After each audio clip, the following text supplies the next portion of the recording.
Hello အားလုံးမင်္ဂလာပါခင်ဗျာကျွန်တော်အခုနမူနာသင်ကြားပြသပေးမယ့်ဗီဒီယိုလေးကတော့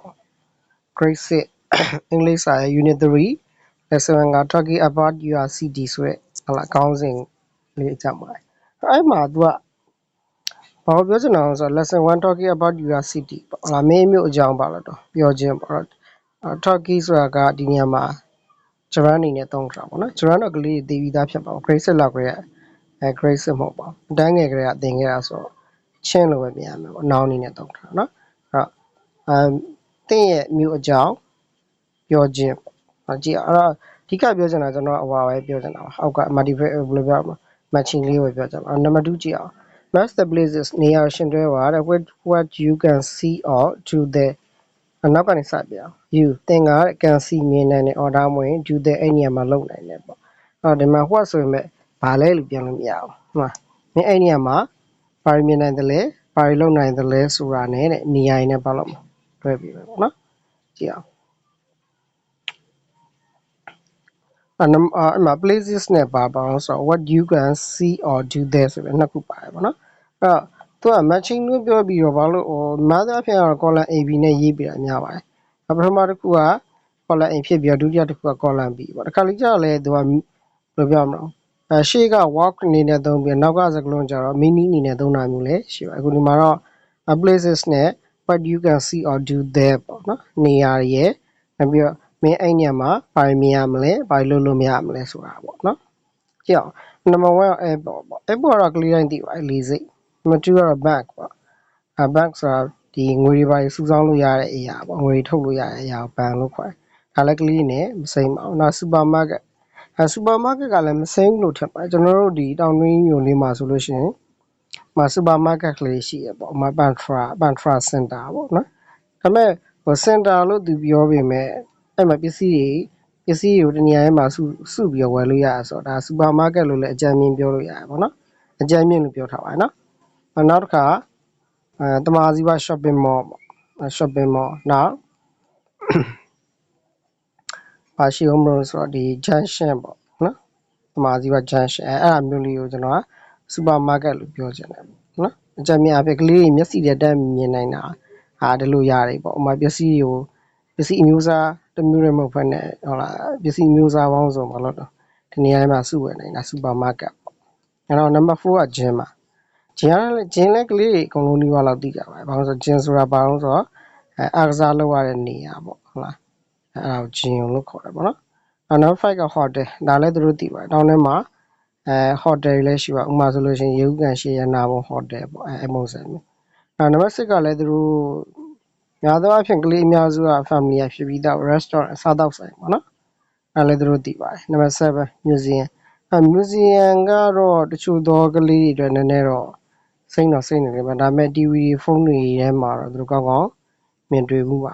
နံပါတ် 8ကတော့ park ပေါ့ပန်းခြံပေါ့ဥမာတောင်ရင်းမြို့လေကောင်မှာရှိတဲ့ပန်းခြံပေါ့နော်အဲ့ပုံစံမျိုးပေါ့နောက်နံပါတ် 9ကကျတော့ playground ပေါ့ကစားကွင်းပေါ့အဲ့မှာတစ်ခုချင်းစီကိုဝင်ဆုံး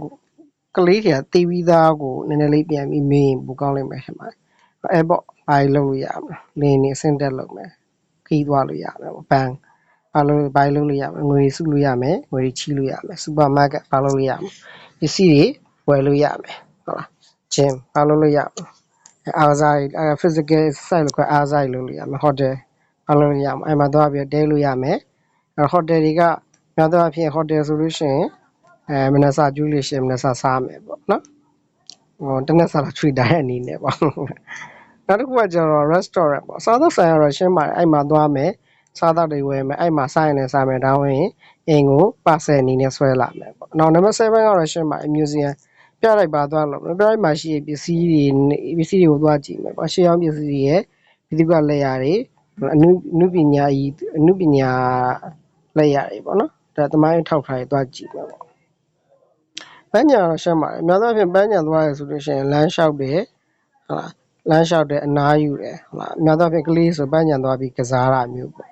ဒါ playground ကရှင်းတယ် playground ကတော့ဒါကလေးတွေတီးတန့်ကစားဖို့အတွက်ဖန်တီးထားတဲ့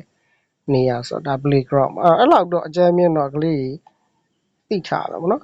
ဖြစ်နိုင်လို့ရှိရင်ဆရာကိုယ်တိုင်လည်းဘာလို့ပြောဆိုမေးပြီးဖို့လိုအပ်ပါတယ် places ပြီးပေါ့ဟိုဘက်ကချမ်းကိုကြည့်အောင်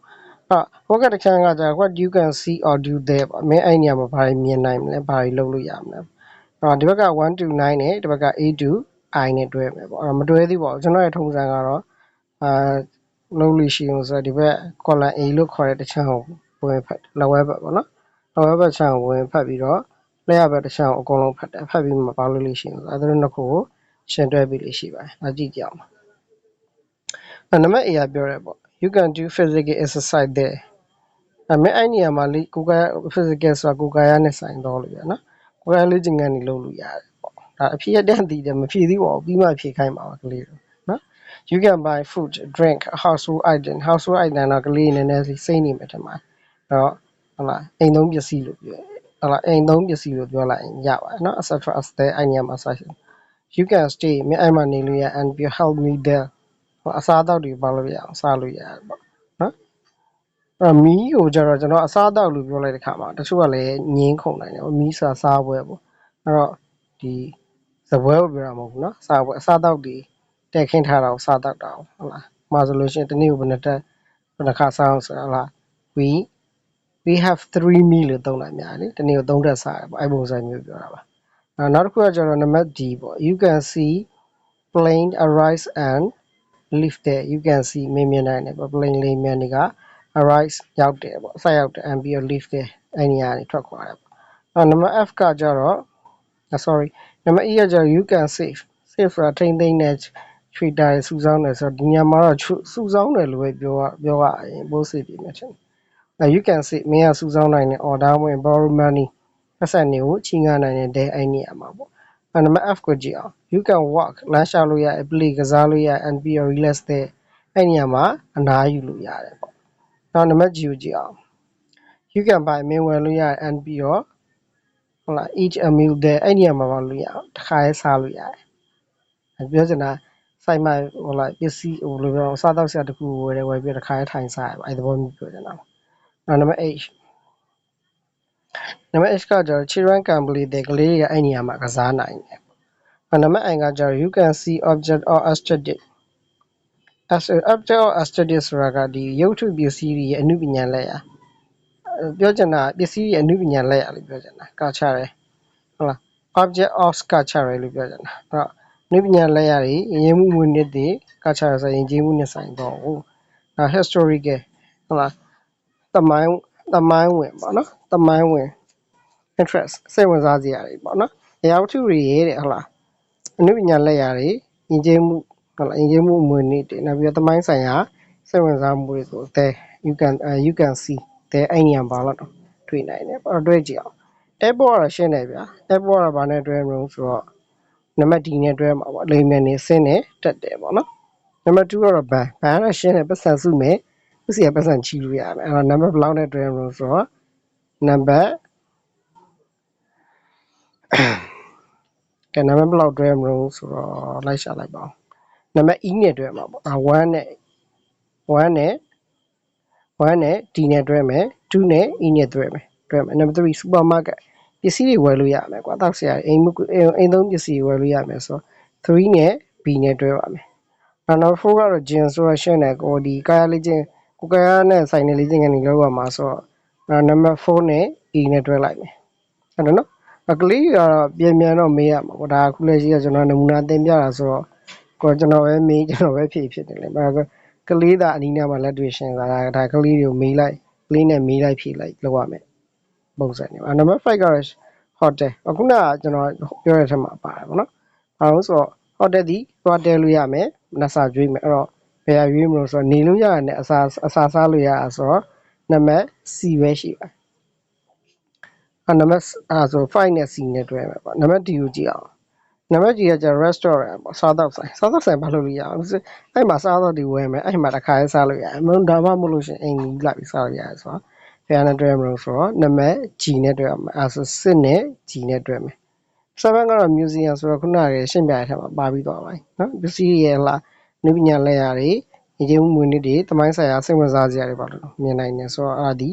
နံပါတ်7ဒီ I နဲ့တွဲပါမယ်နံပါတ်8ကတော့ပန်းချံခုနကကျွန်တော်ပြောတဲ့အထက်မှာပါပါတယ်တခါရယ်နော်ဘာလို့ဆိုတော့လမ်းလျှောက်လို့ရမယ်အနားယူလို့ရမယ်ကစားလို့ရမယ်ဆိုတော့ နံပါတ်ဘယ်လောက်နဲ့တွဲမလို့ဆိုတော့နံပါတ်8ဒီနံပါတ် F နဲ့တွဲပါမယ်နံပါတ်9 playground ဒါတော့ရှင်းတယ် playground ဘာလို့ပေါ့ကလေးကစားဖို့เนาะနံပါတ်9ဒီနံပါတ်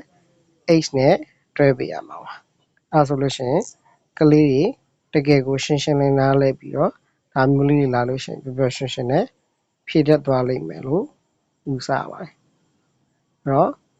ကျွန်တော်တင်ပြထားတဲ့ဒီနမူနာဗီဒီယိုလေးတွေကြည့်ပြီးတော့ဒီဆရာတော့အတင်ပြလေးမဆိုးဘူးငါကလေးနဲ့ကြိုက်လောက်တယ်ဆိုလို့ရှိရင်ဟုတ်လားအဲ့လိုမျိုးတွေးမိတယ်เนาะကလေးအတွက်ရေရှည်စဉ်းစားမိရဆိုရင်ဆရာဟုတ်လားဆရာဖြစ်တဲ့ကျွန်တော် ਨੇ ပါပြီးဆက်လို့ရတယ်အဲ့တော့ကျွန်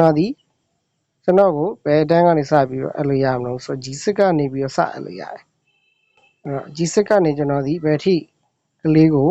လက်ခံပြီးတော့သင်ကြားပေးနိုင်တော့ဆိုတော့ကလေးကို G9 ပြီးတဲ့အထိကျွန်တော်သင်ကြားပေးနိုင်ပါတယ်G9 ပြီးသွားရင်ဆရာဆက်မသင်နိုင်ဘူးလားဆိုတော့ကျွန်တော်ကဘယ်လိုပြောမလဲအထက်တန်းအင်္ဂလိပ်စာနဲ့အင်္ဂလိပ်စာတွေကိုသင်နေတာတော့မှန်တယ်ဒါပေမဲ့ကျွန်တော်တယောက်ထဲနဲ့ဘာသာပေါင်းစုံကိုကျွန်တော်မသင်နိုင်တဲ့ကြောင့်ကျွန်တော်စီကနေဟုတ်လားအခြေခံလေးနဲ့ဟုတ်လားအခြေခံလေးပိုင်လေးယူသွားပြီးတော့ထွက်သွားတဲ့ကလေးတိုင်းအားလုံးဒီတခြားကျူရှင်ကိုကျွန်တော်သွားခိုင်းပါကျွန်တော်စီဆက်မတက်နဲ့ဆရာဘလို့မှမင်းတို့ဘာသာစုံဘလို့မှမသင်ပေးအထက်တန်းစစ်ဘာသာစုံလုံးဝသင်ပေးနိုင်အဲဒါကြောင့်ဆရာကိုယ်တိုင်လည်းတခြားလူငှားပေးပြီးတော့နှစ်ယောက်သုံးလောက်နဲ့ကျွန်တော်ကဘယ်လိုပြောလူနည်းနည်းလေးနဲ့သင်ရတာမို့သဘောကျတယ်ကလေးလည်းထိရောက်တယ်ဆရာလည်းကိုပေးချင်သလားထိရောက်ပေးတယ်အဲဒါကြောင့်ကျွန်တော်ကလေးတွေကိုဘယ်ထိကျွန်တော်တာဝန်ယူပေးတော့ဆို G9 ထိတာဝန်ယူပေးတယ် G9 ပြီးရင်တော့သူတို့နဲ့ကိုက်ညီလောညီမဲ့နေရာလေးတွေပေါ့နော်အဲ့ဒါလေးကိုလမ်းညွှန်ပေးတယ်သူတို့အဆင်ပြေတဲ့ကျူရှင်သမုတ်ဘော်ရာလေးကိုကျွန်တော်လမ်းညွှန်ပေးတယ်အဲ့နေရာလေးကိုသူတို့ကိုလွှတ်ပေးပါတယ်ကျွန်တော်တင်ပြထားတဲ့နမူနာဗီဒီယိုလေးကိုကြည့်ပြီးတော့ကျွန်တော်ရဲ့လက်ထဲကိုဟလာကလေးအချင်ပါတယ်ဆိုလို့ရှိရင်ကျွန်တော်ကိုဆက်သွယ်လို့ရပါတယ်6လပိုင်း1ရက်နေ့ကနေစပြီးတော့ကျွန်တော်သင်ကြားပေးပါမယ်သင်ကြားပေးတဲ့အခါမှာလည်းနှစ်ပိုင်း6နာရီကနေ9နာရီတစ်ချိန်9နာရီကနေ10နာရီတစ်ချိန်ညနေဆိုလို့ရှိရင်9နာရီကနေ6နာရီထိတစ်ချိန်အဲ့3ချိန်ပဲကျွန်တော်စီမှာရနိုင်ပါတယ်ကလေးရဲ့မိဘတွေကကိုကလေးရဲ့အညာကြီးအနာဂတ်အတွက်နော်ကျွန်တော်စီမှာယုံကြည်အချင်တယ်ဆိုလို့ရှိရင်ယုံကြည်နဲ့ကျွန်တော်ယုံကြည်နဲ့အားကိုးခြင်းနဲ့ဆိုလို့ရှိရင်စောစီးလေးကြိုပြီးတော့ဆက်သွယ်ထားပါလို့သတင်းကောင်းပါလိုက်ချင်ပါတယ်ဟုတ်ကဲ့အားလုံးမင်္ဂလာရှိတဲ့နေ့ကလေးဖြစ်ပါစေခင်ဗျာ